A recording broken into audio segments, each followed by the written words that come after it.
15 मार्च 2024 को रात को लगभग 1:30 बजे के आसपास डायल 100 को सूचना मिली कि झाबुआ से 10 किलोमीटर दूर ढेकलबड़ी गांव में कोई चोरों ने किसी घर में हमला कर दिया है। तो जैसे ही सूचना प्राप्त हुई, थाने में सूचना दी गई। तत्काल हमारे थाना प्रभारी झाबुआ, एडिशनल एसपी साहब, एसडीपी साहब यहाँ से तुरंत घटनास्थल की तरफ रवाना हुए। जब वहाँ जाकर उन्होंने मौके पर देखा तो एक महिला जिसका नाम सन्नूबाई था, वो वहाँ पे घायल अवस्था में, मृत अवस्था में पड़ी हुई थी, जिसकी सिर में पत्थर लगने से मृत्यु कारित हुई थी।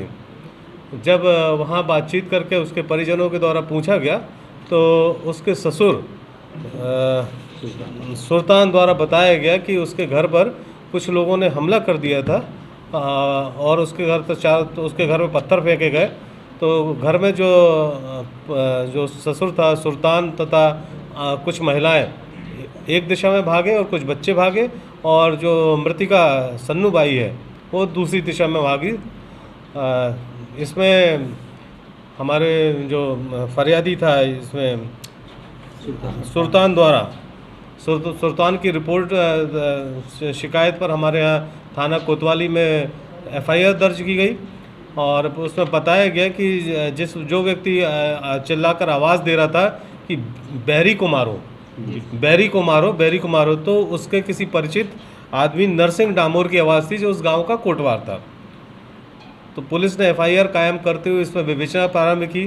विवेचना में सभी लगभग पहलुओं पर विस्तृत एसडीओपी साहब और एडिशनल एसपी साहब और टीआई साहब ने इसमें, और उनकी पूरी टीम ने इसमें काफ़ी बारीकी से इसमें घटना की जांच की।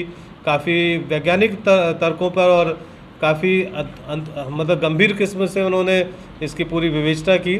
बाद में पता चला कि जो नर्सिंग से जब बुलाकर उससे पूछताछ की गई तो वो तो घर में सो रहा था, और उसके घर में जब तलाशी ली गई तो ऐसे कोई भी साक्ष्य नहीं मिले कि जो उसके द्वारा को हत्या जैसा कृत्य करना संभव हो सकता था।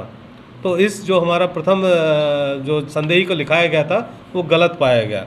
बाद में पूरी टीम के द्वारा इसमें सूक्ष्मता से जब पूछताछ की गई तो इसका जो मृतिका का ससुर था वो टूट गया और उसने स्वीकार कर लिया कि उस मृतिका सन्नूबाई की मृत्यु उसके द्वारा ही कारित की गई।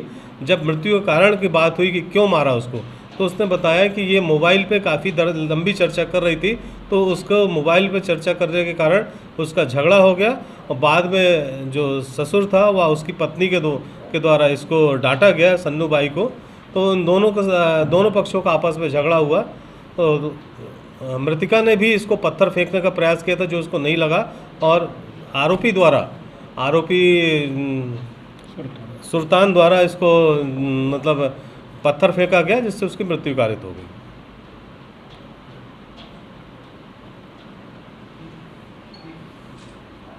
बस में जिसमें प्रमुख तथ्य यही है कि जो एफआईआर करता है वही आरोपी निकला। स्टोरी पूरी घूम गई।